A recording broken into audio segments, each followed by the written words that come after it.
আসসালামু আলাইকুম। খুব দুঃখের সাথে বলতে হচ্ছে, বাজার থেকে ৩০০ গজ দূরে এই ব্রিজটি হচ্ছে। এই ব্রিজটির মাঝে প্রশস্ত হলো ৭ ফিট এবং উচ্চতা ৯ ফিট।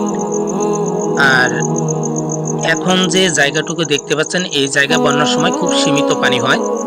এই সীমিত পানির জন্য এখানে ৭ ফিট প্রশস্ত এবং ৯ ফিট উচ্চতা ব্রিজটি দেওয়া হচ্ছে। এই একই মুসলিম পাড়ায় একটি ব্রিজ রয়েছে, সেটিও দেখতে পারবেন।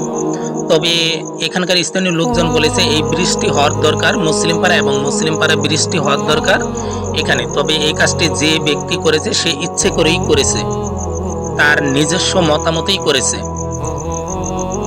আর একটু পরে দেখতে পারবেন, এই এখন দেখতে পাচ্ছেন যে আমাদের মুসলিম পাড়া, এই যে বিশাল জায়গাটুকু দেখছেন, বন্যার সময় অনেক পানি হয়। আর এই সকল পানি যাবে এই জায়গা দিয়ে। তবে এটা